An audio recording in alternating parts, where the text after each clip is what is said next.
Page 627। कर्मों के स्वामी था हमारी प्रकृति के साथ उनका व्यवहार। हमारे कर्मों का स्वामी तब भी हमारी प्रकृति का मान रखता है जब वह उसका रूपांतर कर रहा होता है। वह सर्वदा प्रकृति के द्वारा ही कार्य करता है, किसी मनमोजी सनक के द्वारा नहीं। इसमें हमने कल बात करी कि ये जनरली प्रचलन में है कि सबके हिसाब से चल रहे हैं, तो फिर बाद में तो कल्टीवेशन, फिर तो स्कूलिंग ही कोई मतलब नहीं रहा।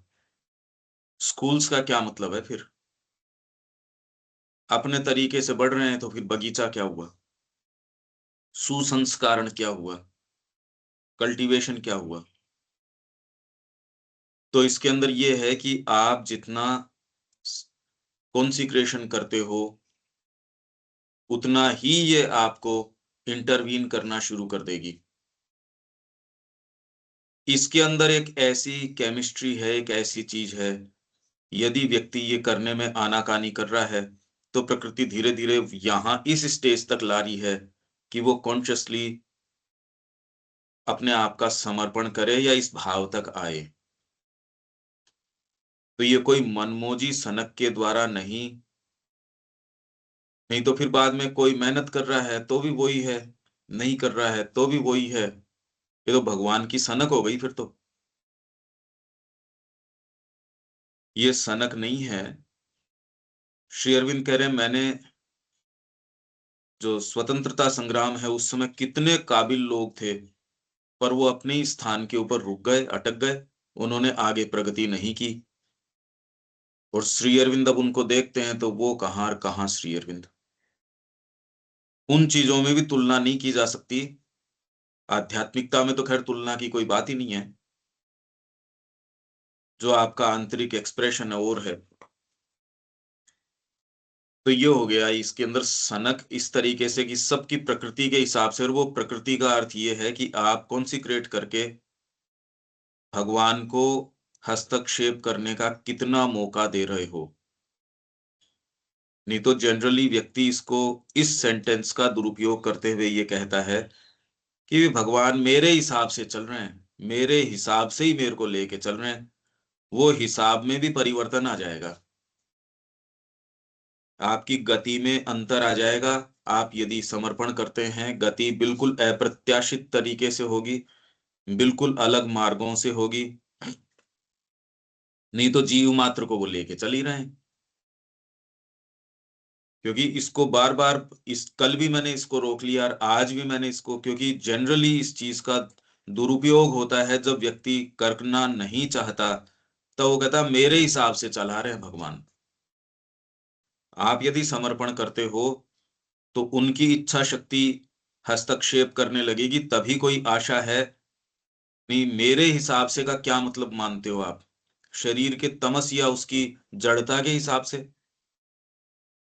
भाई कोई भी आप यदि नया रेवोल्यूशन लेके आना चाहते हो तो भी हिसाब से नहीं, वो तो पुरानी जो चीजें हैं उनको या तो आप बिल्कुल नष्ट करो या फिर बाद में उनको बिल्कुल मोल्ड कर दो। हिसाब क्या होता है? आपके जो प्राणिक ढांचे हैं उनके हिसाब से चले तो फिर आशा क्या बची? तो जनरली ये जो कहा जाता है कि उसका सम्मान करते हैं, वो आपकी प्रकृति का सम्मान करते हैं का मतलब आपको ये छूट दी गई है कि सहज रूप से आप ये कहो कि हाँ मैं समर्पण करता हूं। ये यदि आप करते हो तभी ये आत्मसमर्पण का संकल्प, ये करने के बाद पूर्ण योग शुरू होता है। ये व्यक्ति कहता नहीं, और पूर्ण योग के जो परिणाम हैं वो उसको चाहिए। अरे पर ये आपने क्लियर कट कब कहा कि मां मेरे बावजूद मेरे को ले लेना? ये कब कहा? ये तो रामकृष्ण जी ने कहा, और मां ने उस चीज को हाथ में ले लिया। किसी को कोई चीज देने गए, वो व्यक्ति नहीं मिला, उसकी पत्नी को दे दी, वापस मुड़े, संसार नहीं दिख रहा। कभी ये क्या हुआ? फिर मुड़े, फिर दिखना शुरू हो गया। 2-3 बार किया, पहले तो समझ में नहीं आया, फिर समझ में आया, अरे वापस लो, वो व्यक्ति होगा तब देंगे। जब आप ये कह देते हो, तब फिर बाद के अंदर वो अपने तरीके से हस्तक्षेप करते हैं। नहीं तो ये मनमोज का तो हर जना के ये कह रहा है भाई मेरे तरीके से तो हो ही रहा है। तो फिर तो क्या तो विशेषता है कृष्ण प्रेम की, जिसके बारे में श्री अरविंद कह रहे हैं कि ये व्यक्ति सीधे सत्य के कोर तक जा टकराया। यहां मनमोज नहीं है कि आप कहो नहीं कि मेरे को योग करना है और फिर भी आप ये सोचो कि योग के परिणाम आपके साथ हो जाएं। आपने कहा कब ये कि मैं योग के अर्थों में योग अपना रहा हूं या योग के अर्थों में जीवन जी रहा हूं? परिणाम आप ढूंढना चाहते हो, ये है मनमोज। मेहनत में उस विषय की कर नहीं रहा, उसके परीक्षा में मैं जा नहीं रहा। एक व्यक्ति है, सारी चीज उसकी जो तपस्या है वो वहन कर रहा है, उसके माध्यम से गुजर रहा है। वो भी वैसा ही है, मैं भी वैसा ही हूं, ये है मनमोज, ये है सनक। तो भगवान सनक के हिसाब से नहीं चलता, ये है। आपके दिल में बैठिए और हजार चीजें हैं, अब आप परिणाम चाहो, वो जो निश्चेष समर्पण करने से मिलता है, ये है मनमोज। प्योरिफिकेशन की प्रक्रिया से मैं गुजरना नहीं चाहता, और फिर बाद में ये वर्णन पढ़ के ये मैं देखता हूं, अरे ये क्या हुआ। तो इन दोनों को जब मैं देखता हूं, मेरी वर्तमान स्थिति, प्योरिफिकेशन क्यों नहीं हुआ, ये है मनमोज। रविकांत जी, अब कल भी हम बात कर रहे थे, आपने कहा मैं दोबारा सुनूंगा, अब ये कुछ आइडिया आ रहा है, नहीं तो इसका दुरुपयोग हो रहा है सब जगह। जी, समझ रहे हैं। मैंने कल आपकी टॉक दोबारा सुनी थी, वहाँ से जहाँ से ये टॉपिक शुरू हुआ है और ये पढ़ा भी था। मनमोज है, यही मनमोज है। नहीं तो जनरली क्या है, व्यक्ति हिलना नहीं चाहता, और दूसरा जो उसको ये कहता है अरे जीवन में परिवर्तन लेके आओ, वो इस सेंटेंस को काम में लेके क्या कहता है, भगवान मेरे को मेरी प्रकृति के अनुसार लेके चल रहे हैं। ये आपका, आपकी निष्क्रियता, मेरे को नहीं जाना, इस बात का एक लबादा बन जाता है कि भगवान मेरी प्रकृति के हिसाब से लेके चल रहे हैं। प्रकृति के हिसाब से तेरे को तेरी प्रकृति का टच ही नहीं है। तेरा जो सच्चा स्वभाव है, गीता यही करी, सतही भाव से अपने सच्चे स्वभाव पे जाओ। हम ही नहीं जानते। इसलिए यदि आप कॉन्सिक्रेशन करेंगे, तब आपकी प्रकृति के हिसाब, यो तो जीव मात्र को भी भगवान लेके चल रहे हैं। ये योग की बात है, कर्मों का स्वामी, मनमोज के हिसाब से नहीं। इसलिए इसमें आपका जो पुरुषार्थ है, आपका जो पर्सनल एफर्ट है, वो बहुत ज्यादा मैटर करता है। एक स्तर तक आपका पर्सनल एफर्ट जो है, उसकी सुप्रीम इंपॉर्टेंस है। नहीं तो दिल के अंदर अगर मैं झांक के देखूं, यहां मेरे और दूसरी चीजें हैं, और मैं योग के परिणाम चाहूं, ये दोनों चीजें तो कैसे हों? तो जो अपने दिल में सच्चा है, खरा है, रात दिन मेहनत कर रहा है, उसको भी भगवान वही चीजें दे रहे हैं, जो नहीं कर रहा उसको भी वही दे रहे हैं। ये है सनक, ये है मनमोज। और जनरली लोग इसको किस लबादे के रूप में काम में लेते हैं, मेरे को मेहनत नहीं करनी। वो टस से मस नहीं होना चाहता, जैसे व्यक्ति कहता है जो हरी इच्छा, भगवान की कृपा होगी तो हम आपके पास आएंगे। तो इसका मतलब ये है, लगभग केसेस के अंदर वो कभी नहीं आएंगे भगवान की इच्छा को। आप क्या कहते हो, जो हरी इच्छा, इसका मतलब ये आप कभी नहीं करने वाले। जी भगवान चाहेगा तो हो जाएगा, इसका मतलब आप ये कह रहे हो ये कभी नहीं होगा। ये है मनमोज।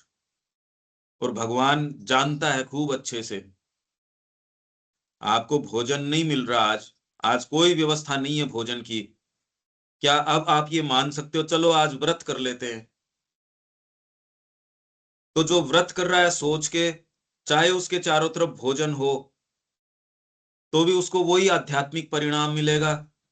और जिसको भोजन का अभाव हो, जो ये आडंबर भर रहा हो, जो अपने साथ इनसिंसियर हो कि चलो व्रत कर लेते हैं, उसको भी वही परिणाम मिले, ये मनमोज हो गई, ये सनक हो गई फिर। ऐसी सनक भगवान के यहाँ नहीं चलती। आपको अपने भीतर की चीज को जांच परख करनी पड़ेगी, अपनी सच्चाई को देखना पड़ेगा। अब ये बातें इसमें नहीं करो तो ये लाइन गुजर जाएगी। क्यों रविकांत जी, अब कुछ क्लियर है क्या? और आप ये देखते हो ना कितना दुरुपयोग होता है इस बात का। जी जी जी, देख रहा हूं मैं, समझ रहा नहीं हूँ। तो आप मेहनत नहीं करो और फिर भी भगवान आपको ले चल रहे हैं, अरे ये तो फिर तो भगवान बेवकूफ आदमी है एकदम। ये कैसे हो सकता है? तो इसलिए ये कह रहे हैं किसी मनमोजी सनक के द्वारा नहीं, वो आपकी प्रकृति का मान रखता है। अगर आप कॉन्सिक्रेट नहीं कर रहे, ये नहीं करे कह रहे कि माँ मैं आपका हूं, माँ जबरदस्ती नहीं करती इसके अंदर, इस बात में वो रेस्पेक्ट करती है। पर यदि आपकी अंतरात्मा ने आके ये कह दिया मेरे बावजूद मेरे को काम में ले लेना माँ, तो फिर बाद में वो इसको सीरियसली ले लेती है। पर ये बात आपकी हृदय की गहराई से आनी चाहिए, ये आनी चाहिए, फिर वो ले लेगी, इस चीज को भी सीरियसली ले लेगी। ये साइकोलॉजिकल एक एक एनालिसिस है इस चीज का। दीपक जी, ये बात समझ में आ रही है क्या?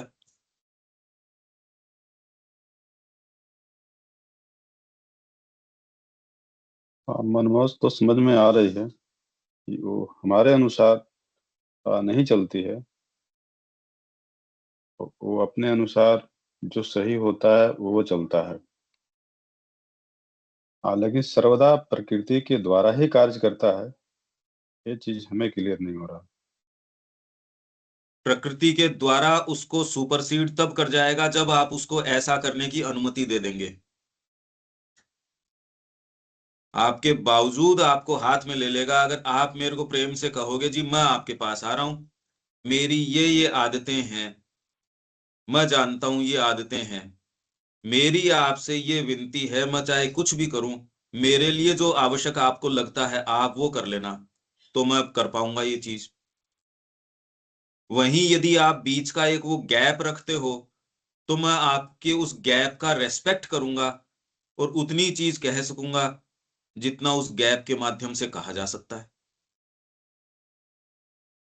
तो ये जो कड़ी को तोड़ना, उस गैप को तोड़ना, आपके भीतर की वो पुकार है। आप ये कहो पंकज जी मेरी प्रकृति का तो देखो रेस्पेक्ट करना मत, मेरी तो इस तरीके की है, और जितने मैं जानता हूं वो तो इतनी है, बाकी तो देखो आप सच्चे रूप से जानते हो, मेरे लिए जो कल्याणकारी हो ये मैं समझ गया हूं कि मेरे से ज्यादा आप मेरे बारे में समझते हो, या जो आप कहोगे वही कल्याणकारी होगा।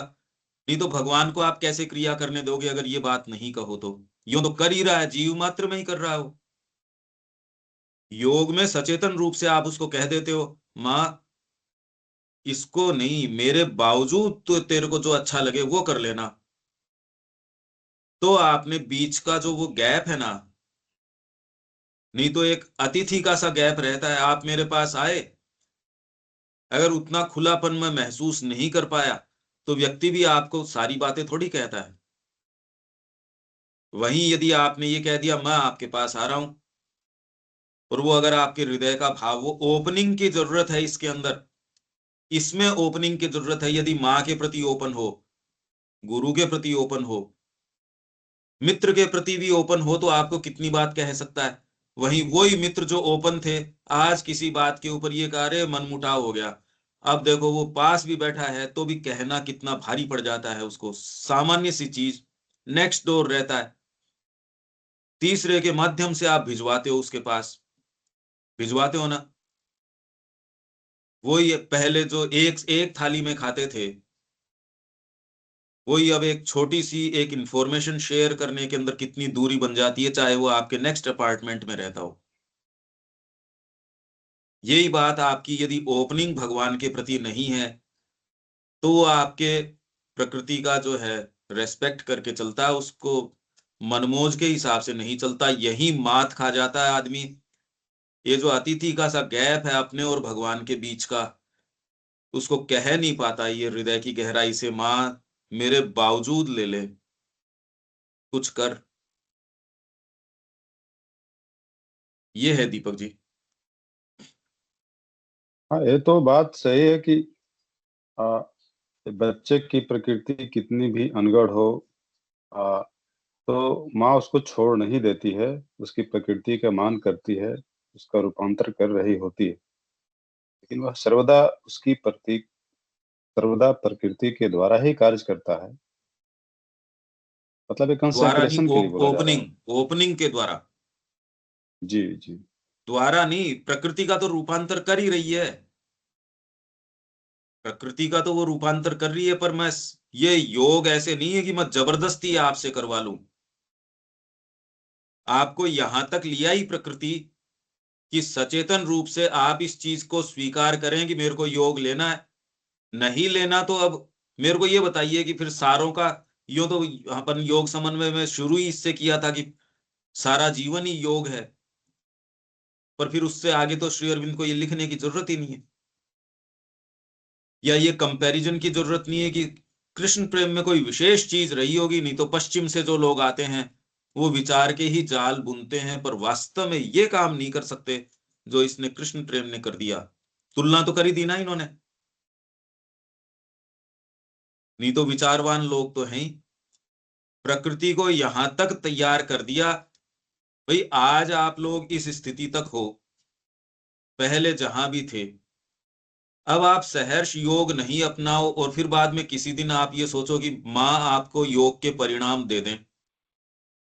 रविकांत जी क्लास को सुनते हैं, पूरी मेहनत करते हैं, वो भी वैसे ही हैं, और एक व्यक्ति जो क्लास को नहीं सुनता वो भी वैसे ही है। ये है सनक भगवान की। मैंने पूरी अच्छी हैंडराइटिंग में पूरी मेहनत करी, आपके लिए कोई चीज बनाई, तो वो भी वही बात है। कोई दूसरे को आपसे कोई सरोकार नहीं है तो भी वही बात है। ये कैसे हो सकता है? ये फर्क है। तो यदि आप इसके अंदर अपनी एनर्जीज देते हैं, का मतलब ये है आप माँ को स्थान दे रहे हैं। जितना आप ये उसको स्थान दे, है। हाँ जी। आपने बार बार ये कॉन्सिग्रेशन शब्द यूज करा है। जी, कॉन्सिग्रेशन माने आत्मसमर्पण, आत्मसमर्पण। आत्मदान अपना समर्पण करते ही माँ के प्रति ओपनिंग हो जाएगी। ओपनिंग होते ही उसकी क्रिया आपके अंदर काम करने लगेगी। इस अर्थ में वो आपके प्रकृति का रेस्पेक्ट कर रही है। दिलीप कुमार रॉय ने कहा कि अरे मेरे को इतना लज्जित करने की क्या जरूरत थी, पहले ही कहते थे तथास्तु। फिश के बारे में मेरी इतनी क्रेविंग आई। वही दिलीप कुमार रॉय, वही श्री अरविंद। ये भी नहीं कोई भावना में अंतर है, पर उस एक चीज के अंदर उनके ये थी। वो फिर मौका मिला, उन्होंने गुरु की उपस्थिति को बुला लिया। अंदर से इतनी आग लगी, अरे ये क्या हुआ, प्रण किया था मछली नहीं खाऊंगा, खा गया। तो सच्चाई के कारण आग लग गई। उसने एक स्थान खोल दिया गुरु के प्रति, उनकी कृपा आ गई। कृपा ने कहा तथास्तु, अब आगे से तेरे क्रेविंग नहीं होगी। इन सारी चीजों के लिए मिनट टू मिनट आप भगवान को कितना पुकारते हो उतना आपके बीइंग में आ जाता है। योग का जो आप आरंभ करते हो उसमें संकल्प कर लेते हो। अच्छा, एक बार संकल्प किया, इसने आपके पिछले वाले ढर्रे से आपको एज इफ स्प्रिंग बोर्ड की तरह उछाल के एक दूसरी जगह तो कर दिया, पर यह समर्पण का संकल्प आपको दोहराते रहना पड़ता है रोज। जो व्यक्ति इसको निरंतर दोहराता है, सुबह दोपहर शाम, हर एक्ट में हर भाव में, वो आध्यात्मिक यात्रा में उड़े चले जाता है। वहीं भले मैंने संकल्प तो कर लिया, आश्रम में भी हूं, पर इसको यदि मैं मांझ नहीं रहा, इसको विस्मृत हो जाता हूं अपने उद्देश्य को, तो मैं पतित हो जाता हूं, भ्रष्ट हो जाता हूं। तो इन दोनों केसेस की अगर बात करी जाती है, दोनों ही समान हो, तो आप कहते हो पथ भ्रष्ट हो गया, योग भ्रष्ट हो गया, और ये व्यक्ति योग के मार्ग के ऊपर ऊपर जाता जा रहा है, दिव्यता की ओर जा रहा है। ये दो वर्णन आप सुनते हैं। यदि भगवान के सनक होती तो दो वर्णन क्यों होते? सब एक ही सीधी रेखा में होते, सपाट होता। जीवन में अलग अलग स्तर हैं, आप देखते हो। और ये स्तर कौन बनाता है? ये स्तर का निर्माण कौन करता है? क्योंकि यदि भगवान प्रैक्टिकल नहीं होता तो ये स्तरों का निर्माण ही कौन करता? सारे सपाट होते हैं एक तरीके से। ये सारी वैरायटी इसीलिए है क्योंकि वो आपकी प्रकृति का रेस्पेक्ट करता है। वो कितना इंटरवीन कर सके, आप कितना खोल दोगे मार्ग, उतना कर जाएगा। आपको खोलने के लिए कोई मना थोड़ी कर रहा है भाई। आपको ये सहज ये चीज दी हुई है। श्री अरविंद का साहित्य है, उसकी सहायता है, रोज हम पढ़ रहे हैं। अब आप यदि कॉन्सिक्रेट नहीं करते, इसके लिए भगवान जिम्मेदार है? कौन जिम्मेदार है? क्यों रविकांत जी? हम जिम्मेवार हैं। अच्छा, अब आपको वो आध्यात्मिक अनुभूतियां देना शुरू कर दे, ये मनमोज है। मैं कह ही नहीं रहा मेरे को, मैं इस स्कूल में दाखिला लेना ही नहीं चाहता, आप मेरे को डिग्रियां देनी शुरू कर रहे हो। अरे मैंने दाखिला ही नहीं लिया। ये है मनमोज। अब मेरे ख्याल से क्लियर होगा रविकांत जी। हाँ, क्लियर है वो। जब तक हम खुद अपने आप को ऊपर उठा के लेके नहीं जाएंगे, आत्मनिवेदन नहीं करेंगे, समर्पण नहीं करेंगे, आत्मदान नहीं करेंगे, तब तक हम चाहे कि वो वैसे ही करता रहे, ऐसे नहीं होगा। हमें अगर प्रगति हाँ करनी है, आपको सरेंडर करना होगा और उससे प्रार्थना करनी होगी और अपने आप को उठाना होगा ऊपर। भाई, भगवान ने आपको यहां तक सचेतन बना दिया, यहां तक सचेतन बना दिया। किसी की क्षमता नहीं है दौड़ने की, मैंने दौड़ने की क्षमता उसकी तैयार कर दी, पर अब तो साथ में रेस कर लो। तो उसने आपको सचेतन बनाने तक का काम कर दिया, प्रकृति कर रही है वो काम। यही पहला ही तो कोटेशन ये है कि यद्यपि महती माता जो काम कर रही है उसमें बहुत वेस्टेज नजर आता है, पर मानव के अंदर कम से कम वो पहली बार सचेतन हो गई। उन मानवों में हम जो यहाँ बैठे हैं, श्री अरविंद का रोज अध्ययन कर रहे हैं, हमको ये कॉन्सिक्रेशन रोज अपना, पहले तो कॉन्सिक्रेट करना और रोज उसको रिन्यू करना, इससे कौन रोक रहा है? ये है। यदि आप ये करते हो तो मां पूरा अधिकार में कर लेंगी। अब इसमें कोई संशय है क्या दीपक जी? हाँ, इसको ऐसे बोल सकते हैं कि हमारी सहमति के बगैर वो हमें इस मार्ग में आगे लेकर के नहीं चलती हैं। हाँ। सहमति से आशा यही है कंसेक्रेशन का। हम्म। तुम अपने आप को दो, वो लेके चलेंगे। सहमति का इंतजार करती हैं। भाई मेरे को ये बताओ कि मैं अतिथि के रूप में आपके पास आऊं और अतिथि ही बना रहूं, सहमति नहीं दूं कि आप मेरे से खुल के परिवार की जैसे व्यवहार करो, तो आप कैसे कर लोगे? आप चाहोगे तो भी नहीं कर जी, पाओगे। कैसे कर सकते हो ये बताओ? बिल्कुल। वही एक व्यक्ति आता है, 2 घंटे में परिवार बन जाता है, और आप उससे वो कह सकते हो, वो काम अधिकार जता सकते हो उसके ऊपर। और अगर अतिथि का ही भाव लेके रह रहे हो, तो एक बार यदि आपने माँ से ये, भगवान से ये कह दिया कि मेरे बावजूद मेरे को ले लेना, तो वो सीरियसली ले भी लेगा। पर ये बात तो कहनी तो पड़ेगी ना। ये कह दो इसमें क्या दिक्कत आ रही है, पर इसी में तो दिक्कत आ रही है कि माँ मेरे बावजूद मेरे को काम में लेना। इसी में तो दिक्कत आ रही है, मेरे बावजूद कैसे ले लेना। योग साधना भी मेरे काबू में रहनी चाहिए, मेरे अधिकार में रहनी चाहिए, ये रहती है बात। योग करते समय भी मेरी बागडोर मेरे हाथ में रहे। ये इतना ज्यादा इंपॉर्टेंट कॉन्सेप्ट है, पर इतना सूक्ष्म है, इसीलिए तो इस लाइन पे कल रोक लिया और आज रोक लिया मैंने। आप ये कहने में व्यक्ति कहता नहीं ना कि मेरे बावजूद मेरे को काम में ले लेना। ये कहते ही तो इसका मतलब आपने अपने आप को एक ऐसा पुलिंदा बना दिया कि माँ इसको काम में ले, मैं तो जैसा हूं वैसा हूं, मेरे बावजूद काम में ले लेना। ये तो बड़ी जबरदस्त बात हो गई। ये नहीं कह पाता व्यक्ति।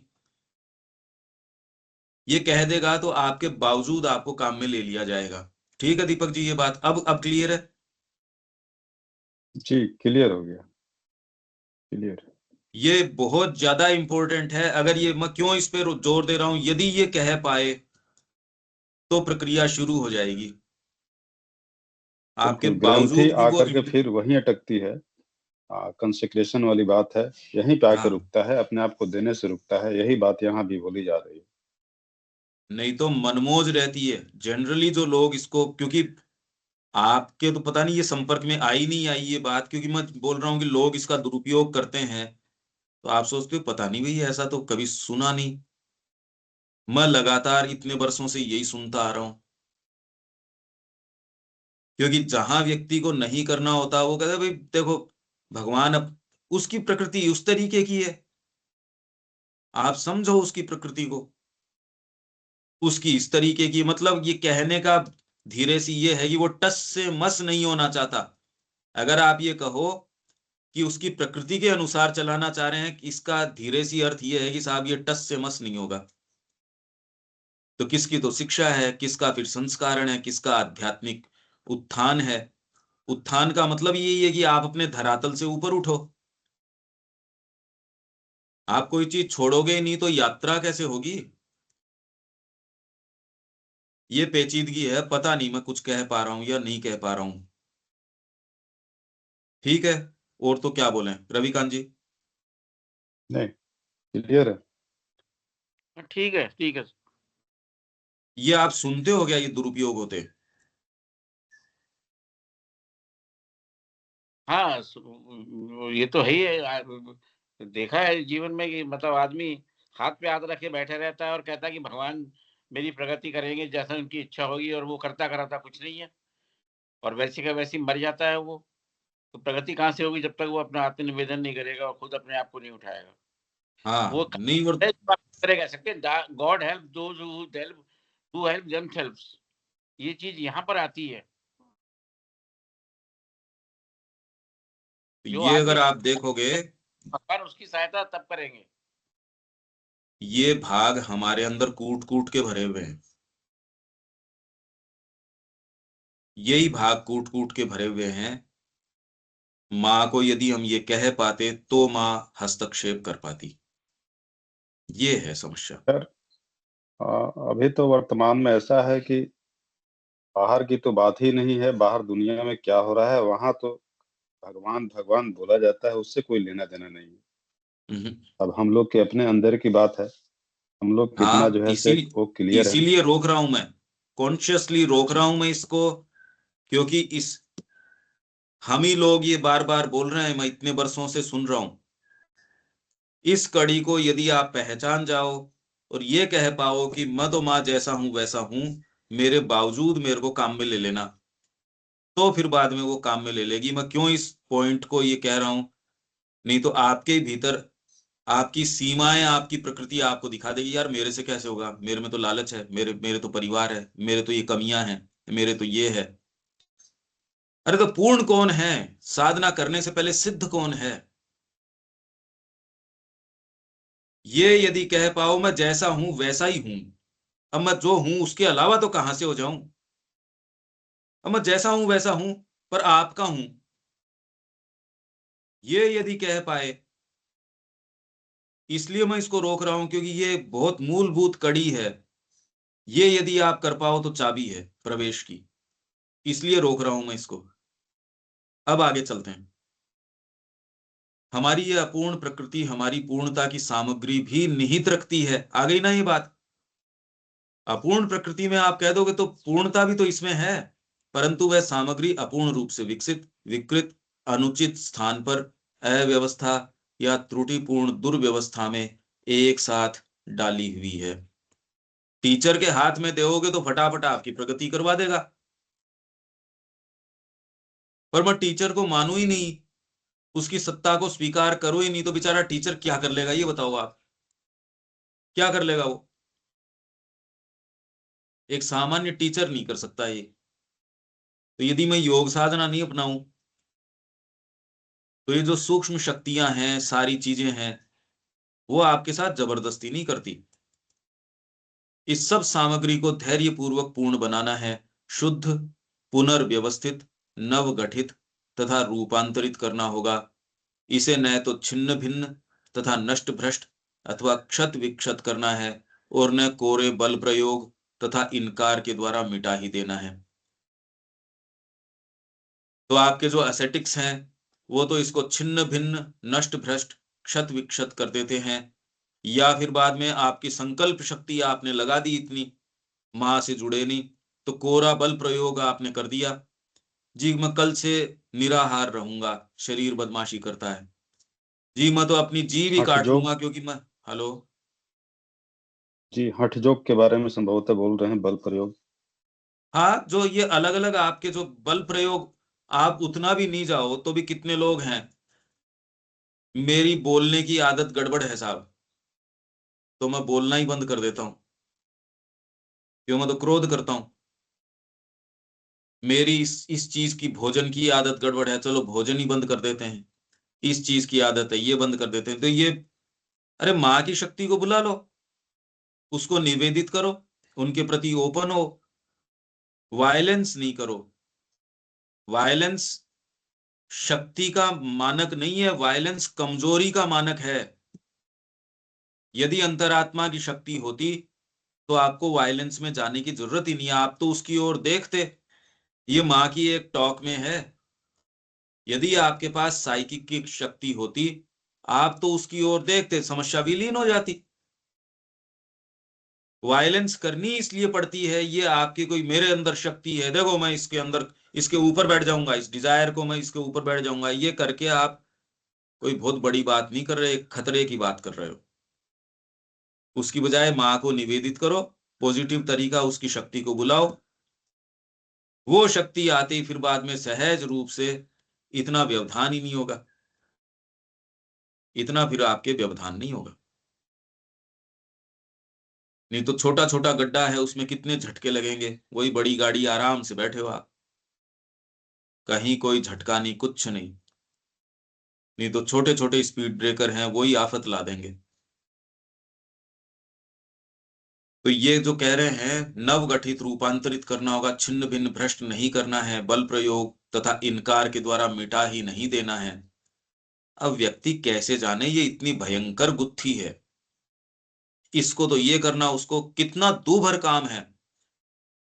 और जिस समय ये कह रहे थे, उस समय की लाइफस्टाइल में आज की लाइफस्टाइल में वैसे ही इतना अंतर है, करें कैसे इसको। चारों तरफ वैसे ही, आप चाहो तो शांति से ही नहीं बैठ सकते अब तो, कितना कोलाहल है, भौतिक कोलाहल है, और साइकोलॉजिकल कोलाहल उससे ज्यादा है, मानसिक कोलाहल और भयंकर है, मनोवैज्ञानिक तो उसका कहना ही क्या, इतना कोलाहल चारों तरफ है। भौतिक प्रकृति में इतना पोल्यूशन आ गया कि आप सांस के साथ इतना अंदर ले रहे हो, पूरी सांस ही नहीं मिल रही। तो वर्तमान, अब ये आप सोचो, ये करें, हम कर लें, ये तो मुश्किल है।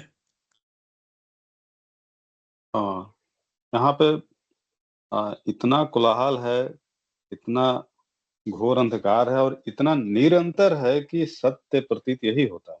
हाँ प्रॉब्लम यहाँ पे हो जाता है, एकदम निरंतर रूप से बना रहता है, तो लगता है कि सत्य ही यही है। भाई, आज आप ये देखिए कि कुछ जो शब्द है, आपने तो उन लोगों को जो निष्ठा है, जिन्होंने सहज रूप से अपने आप को दे दिया, उन लोगों को देखा होगा, पर जो नई जनरेशन आएगी उसको पता ही नहीं है कि 50 साल इन्होंने ऐसे ही दे दिए, बस एक कोई इनकी बात हुई थी कि हाँ हाँ, मैं आपके पास आ जाऊंगा, आपका ये काम कर दूंगा, या आपने बस एक बात हुई थी, अपना पूरा एक सामान उसको दे दिया, मकान दे दिया, सारी चीजें दे दी। या पहले ऐसे लोग थे साहब, खुले मन से, कोई दिक्कत ही नहीं, उसके पास कोई चला गया, पूरा अपने विवाह का सामान लिया आया, गांव में किसी को कोई दिक्कत ही नहीं हो सकती थी।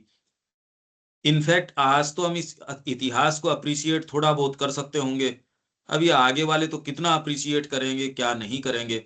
उनको तो ये बिल्कुल नहीं पता कोई पहाड़ भी होते हैं क्या, या कोई प्रकृति भी ऐसी होती है, वो तो स्क्रीन के माध्यम से देखते हैं, प्रकृति का बिल्कुल पता नहीं। अब एडवर्टीजमेंट चल रहे हैं, इन्होंने एक नई चीज निकाली है, एक कैनवस बोर्ड चलता है, उसके ऊपर छोटी छोटी ये आकृतियां, और उसमें नंबर लिखते हैं कि ये इनमें ये रंग भरो, उसके लिए वो रंग, जिससे डी एडिक्शन होगा, इससे बड़ी अच्छी सीनरी बनेगी या ऐसी कोई पेंटिंग बनेगी।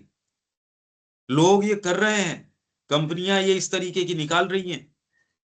आप कहाँ शांति से बैठने की बात कर रहे हो, आपके तो ये लगी रहती है, अरे फोन कहाँ पड़ा है, उसके बिना आप असहज सा महसूस करते हो, एज इफ आपका कोई अंग दूर रह गया हो। देख लो हमारे साथ क्या हो गई है। ऐसे के अंदर आपको ये त्राटक करते हैं, या ये कोई कोई शांति में है, नीरवता में है, ये तो चीज ही बहुत दूर हो गई। जो चीजें सहज थी, वो जो शब्द पहले कहे जा रहे हैं, आज उनके मायने चेंज हो गए। इसलिए हम जो प्योर स्पिरिचुअलिटी की बात करते हैं वो इतनी दूरस्थ है। इसीलिए लोगों को बहुत अजीब लग रही थी पहले, तो आप लोगों को कितनी अजीब, ये कह क्या रहे हैं। अब आप भी देखोगे, अब आपको ये बात लगती है, अरे इसी से प्यास बुझती है। और अभी भी इसमें पदार्पण करना और एक्चुअल काम करना, तो उस समय जब ये बातें लिखी जा रही हैं, आज का जो समय हो गया और अब जो आने वाला है उसमें क्या होगा, ये तो भगवान ही जाने। ये सारी चीजें तो हमारे देखते देखते हो गई, आपके देखते तो पता नहीं और क्या क्या हो गया।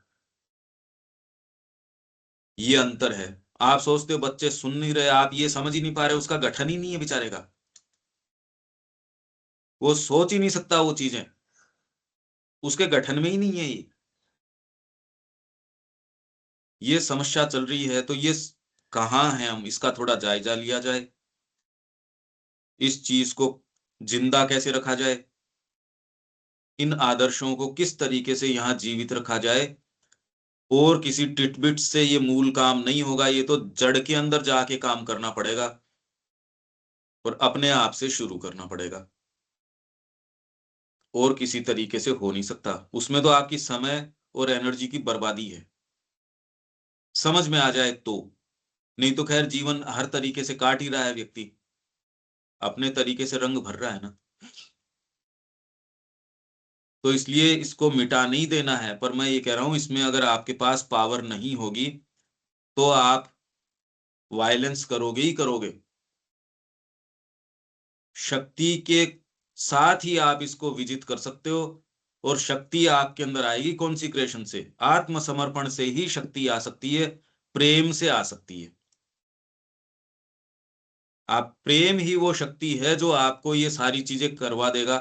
कोरे संकल्प बल से करोगे तो बहुत मेहनत भी लगेगी, परिणाम भी छोटा होगा, वायलेंस बहुत ज्यादा होगी, बहुत ज्यादा संघर्ष होगा। हाँ ठीक है, अब जैसी प्रकृति मिली है, यदि संघर्ष जरूरी है तो संघर्ष भी करना पड़ेगा। पर ये यदि प्रेम आ जाए, भाव आ जाए, तो ये सहज है, फिर बहुत पावर होगी आपके पास। नहीं तो इसके अंदर वायलेंस तो बहुत है। आप ऐसी ऐसी छोटी छोटी चीजों को विजित करने के लिए अपनी इतनी एनर्जी लगाओगे, जो आप कहोगे सारी शक्ति तो इसी छोटी सी चीज ने ले ली। ये प्रैक्टिकल बातें चल रही हैं, हम डायरेक्टली उसकी नबज को कि यहाँ ये हैं प्रॉब्लम्स, रियल हैं ये केवल कोई ऐसी नहीं कि विचार की बात है। आप ट्राई करके देख लो इनको। यह संसार तथा हम जो इसमें रहते हैं, सब उसी की रचना एवं अभिव्यक्ति हैं। और वह इसके साथ तथा हमारे साथ ऐसे तरीके से बर्ताव करता है जिसे हमारा क्षुद्र एवं अज्ञ मन तब तक नहीं समझ सकता जब तक वह शांत नहीं हो जाता और दिव्य ज्ञान के प्रति खुल नहीं जाता। यही बात मैं करते आया हूं कि सारे लोग भगवान के ही हैं। ऐसे नहीं वो सनक के द्वारा काम करता है, पर वो ऐसे तरीके से बर्ताव करता है जिसे हमारा क्षुद्र और अज्ञ मन तब तक नहीं समझ सकता जब तक वह शांत नहीं हो जाता और दिव्य ज्ञान के प्रति खुल नहीं जाता। ये जस्ट अभी मैंने कहा था, रे अभी नीरवता और शांति, तो इसका मतलब क्या है। इनफैक्ट अब तो रिट्रीट खुल गए, ये अच्छे अच्छे पैकेज खुल गए कि इतने दिन आप यहाँ सदगुरु के यहाँ आ जाओ, या इस गुरु के पास आ जाओ, इस आश्रम में आ जाओ, मोबाइल नहीं काम में ले सकोगे, भोजन भी हम आपको ये वाला देंगे। आप भी कह रहे हो वाह ये तो बढ़िया रहा। ये सारी पद्धतियां कितनी प्रचलन में आ गई। मैंने आपको उदाहरण दिया, अब तो पेंटिंग करने के बोर्ड आने लग गए जिसके ऊपर रंग भी साथ में उसी के साथ डब्बा आता है और आप भरते हो उनको। जी किसके लिए, मोबाइल डी एडिक्शन के लिए। ये कह के बेचा जा रहा है, लोग काम में ले रहे हैं, अपने ही ग्रुप के लोग काम में मैंने जब लेते देखा, मैंने कहा अरे ये क्या है, ये पेंटिंग तो तूने अच्छी बनाई। बाद में जो वो एक बोर्ड देखा, मैंने कहा तूने पेंटिंग कब से बनाना शुरू कर दिया। तब देखा रे इसके ऊपर तो ऑलरेडी बारीक सी लाइनें और नंबर्स उसके अंदर होते हैं कि इस नंबर में ये रंग रंग उतने दे देते हैं, साथ में नंबर, व्यक्ति, और बारीक बारीक देते हैं वो, मोटा मोटा नहीं, बारीक चीजें देते हैं जिससे कि ध्यान आपका उसके ऊपर रहे। अब इसको आप प्रगति कहते हो या क्या कहते हो? वो कलाकार बनने की ओर गति कर रहा है या मोबाइल से डी एडिक्ट होने की ओर गति कर रहा है? ये है ना, ये हम यहां पहुंच गए। आप आध्यात्मिक नीरवता और इनकी बात कर रहे हो, यहाँ नीरवता नहीं, आपके मन के शोरगुल इतना ज्यादा हो गया कि आप एक सामान्य मानव बनो, इसके लिए कैंप लगाए जा रहे हैं। अपने वो आया था, उसने कहा मैं नैनीताल में ये कैंप की, कम से कम वो प्रकृति से जुड़ जाए, उनको ये सेंस आ जाए हाँ प्रकृति भी है। ये हम भूल गए। तो इसलिए ये जो अभी बातें कर रहे हैं, ये बड़ी विचित्र है, ये करने का स्थान है भी या नहीं भगवान जाने। स्थिति तो वर्तमान में ये है। आप सोच रहे हो यहाँ कोई भागवत कार्य करोगे, अरे ये जोम्बीज हो गए सारे के सारे, ये तो चाबी से चलने वाले खिलौने हो गए। इनको न प्रकृति का पता न किसी और चीज का पता। वर्तमान स्थिति हो गई ये। इसलिए रविकांत जी कहते हैं किसको तो बच्चों को बताओ, किसको परिवार को बताओ, कोई सुनने ही तैयार नहीं है। वो है ही नहीं उस जगह, आप सुनाओ क्या उनको? क्यों रविकांत जी? जी बिल्कुल। वो आपने भी कहा ना कि बड़ी जो महत्वपूर्ण चीज है कि उसका गठन किस तरह से हो, हाँ वो वातावरण ही नहीं बन पा रहा है कि गठन कैसे हो। हाँ, यही तो। वो चीज ही समाज से उड़ गई, खत्म हो गई, डिलीट हो गई। मतलब माँ बाप के पास ना तो टाइम है, ना वो वातावरण है, ना वो चीज, मतलब पूरा सिनेरियो चेंज हो गया है। एकदम ये चीज है। एकदम। इसलिए अब माँ की शिक्षा को लाने की कितनी अवश्यंभावी जरूरत है। माँ जो कह रही है उसके लिए एक स्थान तो बनाए, चाहे असंभव हो, मर जाएंगे हम भाई, इसको कोई सस्टेन नहीं करेगा, प्रकृति इसको नहीं रहने देगी, नहीं रहने देगी, मर जाएंगे, कोई खास बात नहीं है। करेंगे तो वही जो, अरे अब तो आवश्यकता बहुत ज्यादा हो गई। जब आराम से आपको ऑक्सीजन मिल रही है तब तो चलो फिर भी ठीक है, आज जब इसकी इतनी आवश्यकता हो गई कि सांस नहीं मिल रही, अब तो हमारे कार्य की कितनी ज्यादा जरूरत हो गई, प्योरिटी की कितनी जरूरत हो गई। ये इस तरीके से देखा जाए तो बहुत अच्छी बात भी है, क्योंकि सारे तकलीफ में है, और इस बात की कोई सुनवाई के लिए कोई स्थान, अरे हम तो दें कम से कम। इसलिए माँ ने जो शिक्षा की बात कही है, उस समय तो जो समस्याएं थी उतनी गंभीर थी ही नहीं। आज तो एकदम जीवन मरण का प्रश्न है अगर चारों तरफ देखो तो अब अपनी एनर्जी को किसी और दूसरी चीज में देना तो मूर्खता है। अब तो बहुत ज्यादा जरूरत है, यदि ये चीज जो माँ कह रही है वो नहीं स्थापित की जाए तो ये बचेगी नहीं कोई चीज, ये रहने वाली नहीं है। तो भले आपका राशन 3 दिन ही चलता हो, प्योरिटी से जीवन बिताओ, तो हम 3 दिन बाद मरना स्वीकार करेंगे, यदि इस भाव पे हम सारे आए तो कुछ जीवन में आशा है, नहीं तो कोई आशा नहीं है। क्यों रविकांत जी? जी अब माँ का जो काम है उसके लिए खुले मन से एकदम, कहीं कोई इधर उधर नहीं, कोई कॉम्प्रोमाइजेज नहीं। अरे भाई ये कहने में क्या लगता है, माँ मेरे बावजूद ले ले, मैं तेरा हूं, मेरी जो चीजें कोई भी हैं वो तेरी हैं, मैं जैसा भी हूं तेरा हूं, मेरी बुद्धि ठीक नहीं है तो ठीक कर दे। और मैं तो सोच के ही माँ गलत ही वर्ण करूंगा, आप मेरे मेरी मेरा क्या रेस्पेक्ट कर रही हो? अरे मैं तो गलत ही करूंगा। एक माँ बच्चे को ये थोड़ी कि मैं सीखने के लिए कि उसको दीवार के कॉर्नर के ऊपर चलने की अनुमति दे देगी कि ये गिर जाए तो मर जाऊंगा माँ मैं तो, मेरी तो आध्यात्मिक हत्या हो जाएगी। आपसे ये सच्ची प्रार्थना है माँ, आप अपने काम में ले, जो होनी हो सो देखी जाएगी। इसके बिना नहीं हो सकता है।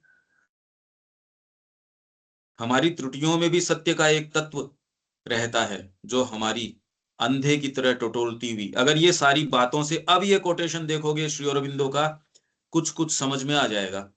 अगर ये इतनी बातें नहीं करो, आप कहते यार ये बातें तो लिखी तो नहीं, अभी भी इसमें इतनी इतनी बातें हैं, अभी तो प्रवेश ही मिलना मुश्किल है। ये सामान्य से लगते दो शब्द हैं, अगर ये बातें आपने जीवन में नजदीक से नहीं देखी हो तो आप ये चले जाओगे, इसको पढ़ के आपको यही नहीं पता लगेगा इसमें कि आप ये किस आधार पे ये बातें कर रहे हो जो इतनी सारी कर रहे हो।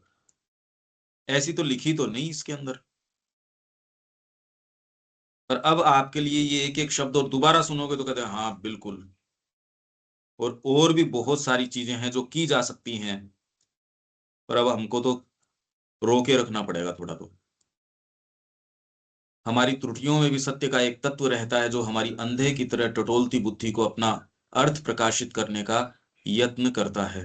मानव बुद्धि भूल को काट कर बाहर निकाल देती है और उसके साथ साथ सत्य को भी निकाल फेंकती है, और उसके स्थान पर एक दूसरे अर्ध सत्य अर्ध भ्रांति को ला बैठाती है। इसीलिए हम ये कहते हैं, मानसिक तरीके से आपने कह दिया जी आज समझ में आ गया, बस आध्यात्मिकता से ही काम होगा, ये भी बुद्धि ने ये कही है। हृदय इस तरीके से नहीं बोलता, हृदय जानता है।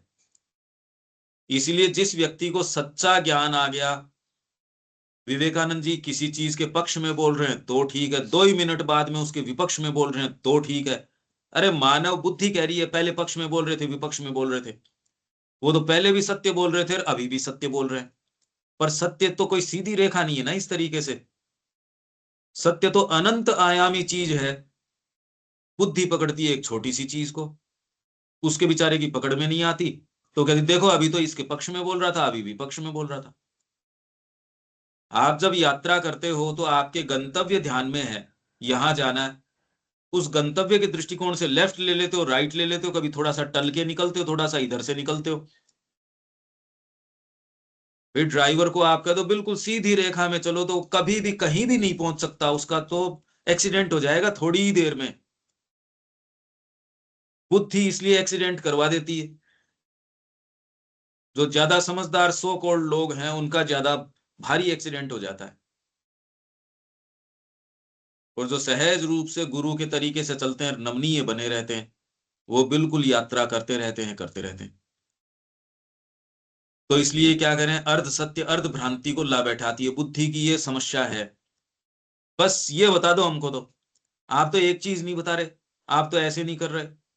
अरे कितनी कॉम्प्लेक्स चीज है ये, कोई एक यूं ही होती तो श्री अरविंद फिर बाद में एक छोटा सा गुटका लिख के चले जाते। इतने ग्रंथ इतनी सारी चीजें, वेद का रहस्य बताने के बाद भी वो कह रहे हैं कि रहस्य तो अभी भी रहस्य ही बना हुआ है।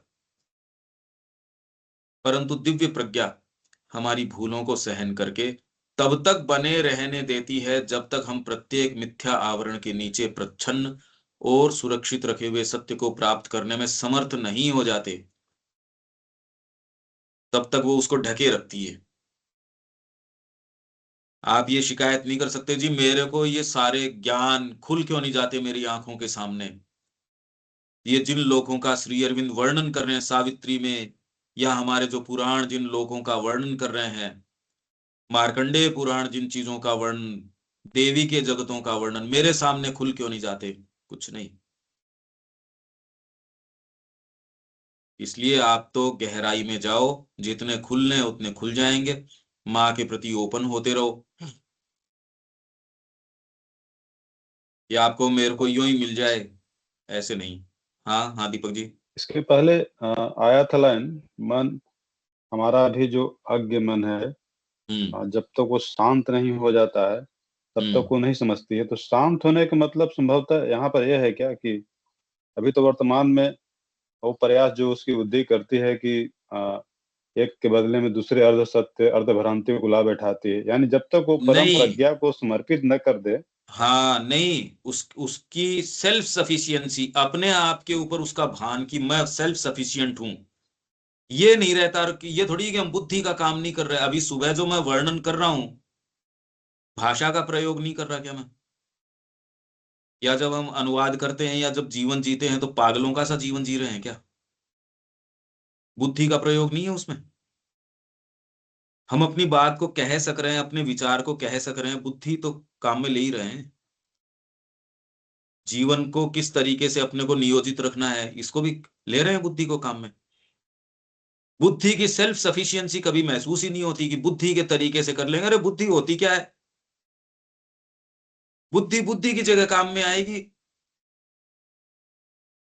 आपको आंखों ने रिपोर्ट दे दी, पर वो निर्णय करके थोड़ी बताएंगी। निर्णय तो आपकी हायर चीज है, वो बताएगी कि मेरे को जाना कहाँ है, वहां के नजारे बढ़िया हैं। अरे नजारे से क्या मतलब है? मेरे को तो माँ के पास जाना है, माँ यहाँ है इस समय।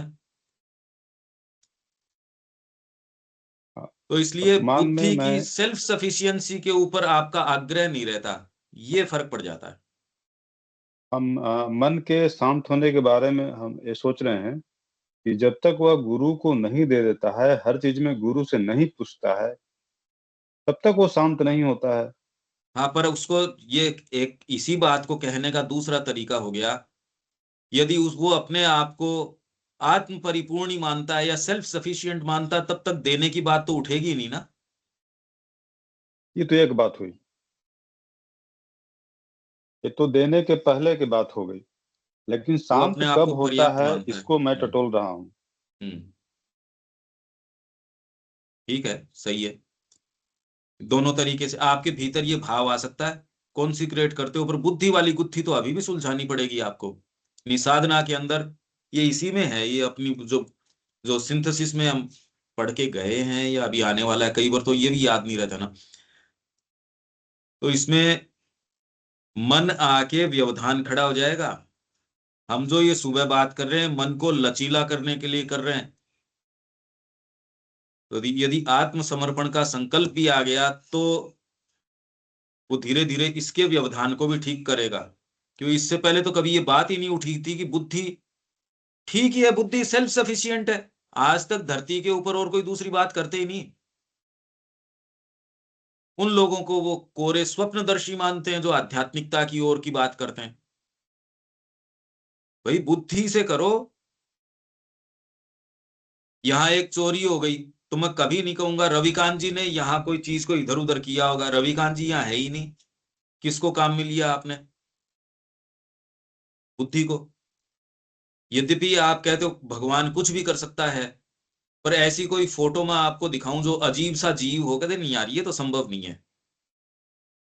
मनुष्य का जिसके चेहरा लगाओ और पीछे जो शरीर है वो पूरा का पूरा कोई बकरी का हो, अगर नहीं यार ये नहीं हो सकता, एआई से बनाई हुई है।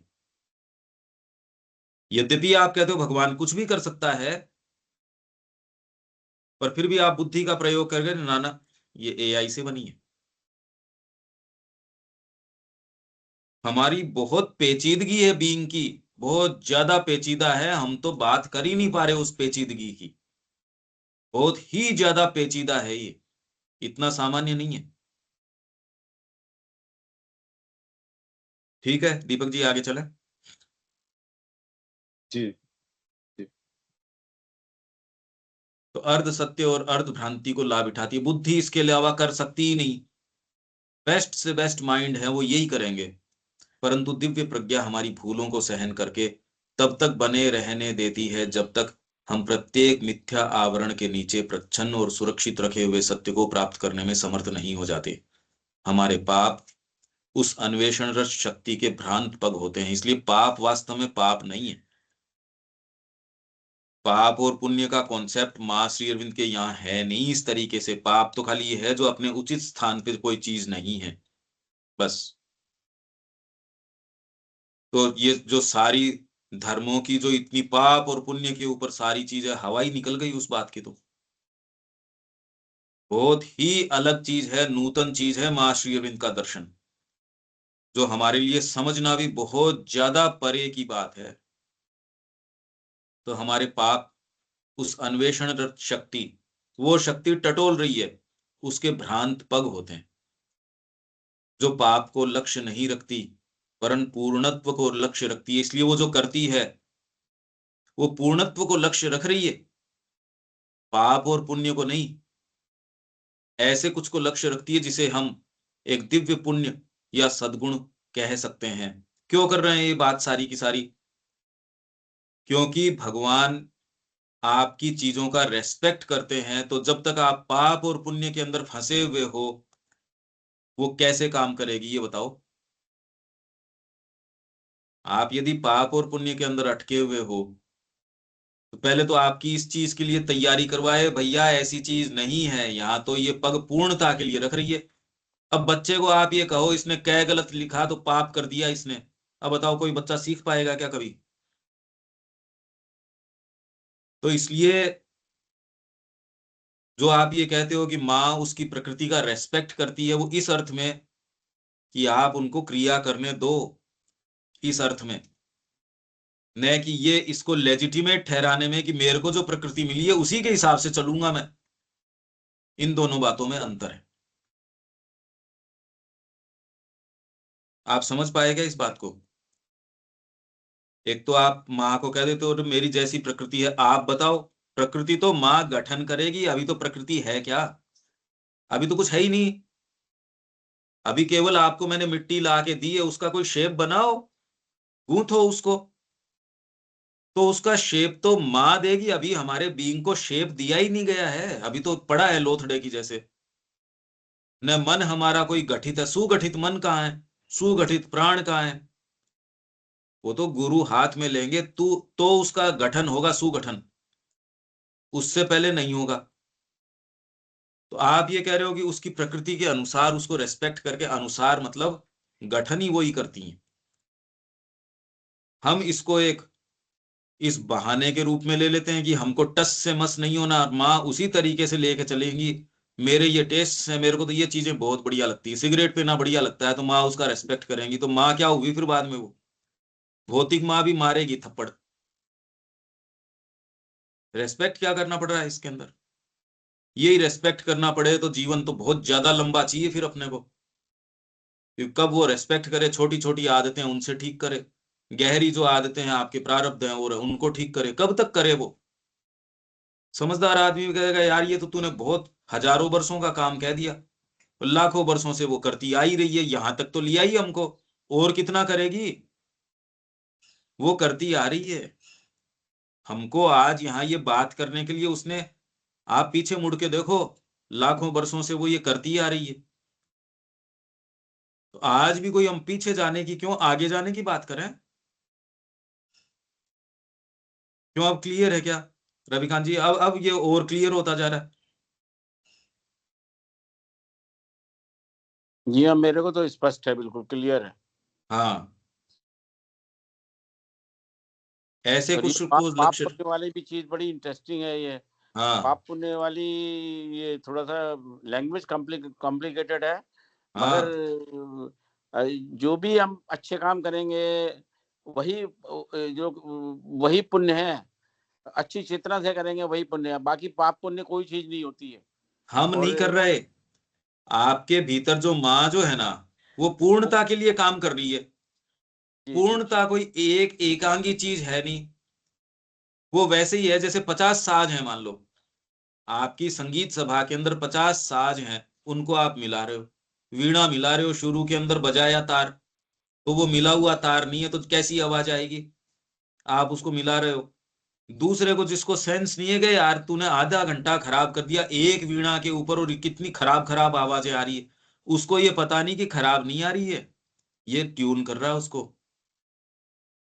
तो पहले तो आपके 8-10 वीणा हो, उनमें कितना टाइम लगे, फिर आपके बांसुरियां हो उनको सही बिठाओ, जितने इंस्ट्रूमेंट होंगे उतना समय लगेगा उसको मिलाने के अंदर, पर उतनी अभिव्यक्ति भी तो पूर्ण होगी।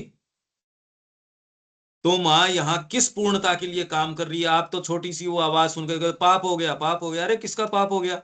ये तो ट्यून कर रही है, यहाँ दिव्यता के लिए ट्यून किया जा रहा है सारी चीज को। कक्षा के अंदर बैठा है कि इसने तो पाप कर दिया, कै गलत लिख दिया, अरे ये पाप कैसे हो सकता है यहाँ? तो ये पाप और पुण्य का कॉन्सेप्ट है वो इस चीज में है ही नहीं। ये तो पूर्णता और अधिक पूर्णता, ये तो इसलिए आता है क्योंकि आपके अंदर सबकॉन्शियस वगैरह है, वो जानबूझ के एक जानते हैं करना ये है, करते हैं दूसरी चीज ये है। अगर कोई पाप है तो ये वाला पाप है, जानते हुए आप गलत कर रहे हो। बाकी अपने आप में पाप पुण्य नहीं है, ये है कॉन्सेप्ट रविकांत जी।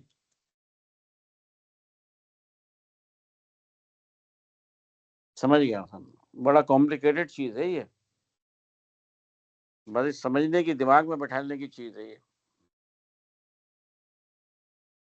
बस ये मत 4 लाइन और पढ़ देता हूं। बहुधा वे ऐसे गुण के आवरण होते हैं, आप जिसको पाप या ये अवगुण कहते हो, वो गुण के आवरण हैं। अगर वो नहीं होते तो सद्गुण आपका बचा रह ही नहीं सकता था, जिसे रूपांतरित करके इस भद्दे छद्म रूप से मुक्त करना होता है। जैसे वीणा मिला रहे हो, अब जो स्वर निकल रहे हैं वो कोई गलत नहीं है, ट्यून कर रहे हो आप। अन्यथा वस्तुओं के पूर्ण विधान में उन्हें अस्तित्व में रहने या जारी बने रहने नहीं दिया जाता। भगवान मूर्ख नहीं है कि यदि पाप उस तरीके से पाप ही होता और फिर भी बने रहता, नहीं है ये इस तरीके का। ये तो स्कूल है, पूर्णत्व साधित किया जा रहा है। हमारे कर्मों का स्वामी न तो भारी भूल करने वाला है, न ही एक उदासीन साक्षी है, मरते रहो मेरे को क्या मतलब है, ये नहीं है। और न ही अनावश्यक बुराइयों की रंगरेलियों में मन बहलाने वाला है, कि उसको मजा आ रहा हो कि बेचारे ये मेहनत भी कर रहे हैं, देखो इनको, फिर भी नीचे पटक दो इनको, ऐसा भी नहीं है ये। वह हमारी बुद्धि से अधिक ज्ञानी है और हमारे सद्गुण से भी अधिक ज्ञानी है। हाँ, पर वो इंतजार कर रहा है हम कब बोले उसको कि भैया तू सच्चा ज्ञानी है, मैं तो ऐसे करूंगा तो भी गलत है, वैसे करूंगा तो भी गलत गलत है, मेरे को अपने हाथ में ले ले। यहाँ विराम दें, कल इसको और लेते हैं। कोई और रिफ्लेक्शन इसके अंदर, दीपक जी? हाँ, ये शेरविन की अभिव्यक्ति की ब्यूटी गजब है। आप पाप की व्याख्या अन्वेषण रत शक्ति की भ्रांत पग है। हाँ क्या सुंदर व्याख्या है। हाँ इसे इससे इस प्रकार एक सामने वाले को ये कहने पर पाप पुण्य से वो अलग हो जाता है। हाँ उसको जो है से अभी वर्तमान में पाप बोलने से ही लगता है कि इतना बड़ा जो है से वो बोझ तले दब जाता है, लेकिन हाँ। ऐसे बोलते ही वो आगे निकलने के लिए प्रेरित होता है। क्या सुंदर अभिव्यक्ति है। पर ये बात सामने ला ही नहीं रहे, ये मेरे समझ नहीं आ रहा, ये पढ़ते हैं या नहीं पढ़ते हैं श्री अरविंद की बातें, ये मिलती क्यों नहीं कहीं? कोई कहता ही नहीं इन बातों को। इसलिए अब ये जो पहले वर्णन आपको पहले तो लग रहा होगा ये यहाँ टेक्स्ट में तो ये बातें नहीं है, आप क्यों कर रहे हो, अब ये क्लियर हो रही है ये बातें, अब ये समझ में आ रही है ये धीरे धीरे। और माइंड को कितना फ्लेक्सिबल, अब आपको कोई दूसरा व्यक्ति कहे ये है या ये, आप कहते चीजें खाली ब्लैक एंड व्हाइट नहीं होती, कॉम्प्लेक्स होती हैं, ये इतनी सीधी सीधी नहीं है कोई। तो वैसे ही बच्चे के लिए है ये पाप और पुण्य, कोई सच्चा पाप और पुण्य इस तरीके से है नहीं। हाँ, पर अगर आप उस चेतना से ऊपर नहीं गए तो आपके लिए तो काम देगा वो, आप पाप भी कर बैठोगे पुण्य भी कर बैठोगे। और धीरे धीरे धीरे धीरे इसको और पढ़ो, आत्मसात करो, शब्दों में तो जितना कहा पाप जा और सकता उतना। हाँ जी, पाप और पुण्य हमें लगता है कि उस टीचर का यह निकाला हुआ है, जिसे डंडे के माने भय को दिखा करके सामने वाले से काम कराने की बात, पाप पुण्य का कंसेप्ट लाया है। नहीं, माइंड जब तक आपका है ना, मन, वो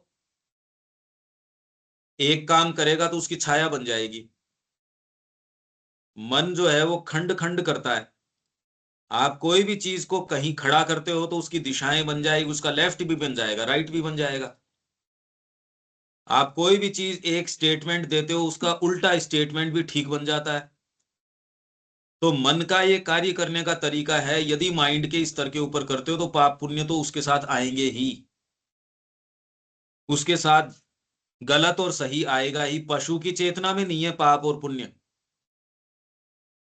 वो यदि मार के खा रहा है तो उसके अंदर कोई पाप का नहीं है। आपके भीतर कोई चीज एक बैठी है जो वर्ण करती है, अरे नहीं यार गलत है ये, तो जैसे ही आपने ये जानते हुए गलत का आचरण किया, वो पाप के आचरण के अंदर आ गया, गलत हो गया वो। माइंड के स्तर के ऊपर, माइंड के आगे इसकी जरूरत नहीं है। माइंड के नीचे इसकी जरूरत नहीं है। पशु में नहीं है ये पाप पुण्य का बोध, माइंड में है। तो माइंड के अंदर जब तक हायर चीजें आपके नहीं आती, इस बोध से आप मुक्त हो नहीं सकते। क्योंकि आपके भीतर कोई चीज है जो वर्ण करती है। गलत करने पे आपको ये कहती है गलत किया तूने, चाहे आपने लिखित में किसी से करार न किया हो, मन में किया हो, पर यदि आप उसको पूरा नहीं कर रहे, जगत तो नहीं जानता आपके उस करार को, पर आप तो जानते हो। यदि नहीं करते तो आपके पाप बोध हो जाएगा, अरे यार गलत कर दिया ये। और वो पाप बोध आपके लिए रियल हो जाएगा। आपको, यदि आप सच्चे हो तो खा जाएगा आपको। आप सो नहीं पाओगे, आप अच्छा जीवन नहीं जी पाओगे। जबकि इसमें, इस घटना में कोई भी भौतिक चीज नहीं हुई है। न तो आपने किसी को कहा बोल के कि मेरा ये करार है, न आपने लिख के कहा, न बोल के कहा, खाली मन में किया। और फिर भी आपके जीवन को एकदम, अगर इसके प्रति निष्ठावान नहीं रहे तो खा जाएगा। तो पाप पुण्य का बोध मन के अंदर अराइज होता है, उससे पहले और बाद में नहीं है। मैं पाप शब्द के बारे में बता रहा हूँ कि पाप शब्द ऐसे बड़ा भयावह लगता है, लेकिन श्री अरविंद इसके बदले में, पाप के बदले में भ्रांत पग बोल रहे हैं, जो भयावह नहीं लगता। पूर्णता लाने की कोशिश कर रही है दिव्य माता। पर हम जिस चेतना में हैं उसके अंदर ये है, इस चेतना से निकलने के लिए हमको प्रेरित कर रही है वो कि ऊपर उठो, तो आप इससे बच सकते हो। यदि इसी चेतना में आप सोच के समझ के रहते हो तो इससे बड़ा पाप नहीं हो सकता। अब हम सचेतन हो गए, फिर भी इसी चेतना में रहें, ये अब हमारे ऊपर है। हम अपनी चेतना का खुद का चयन कर सकते हैं। ठीक है यहां तक? शब्या जी ठीक है?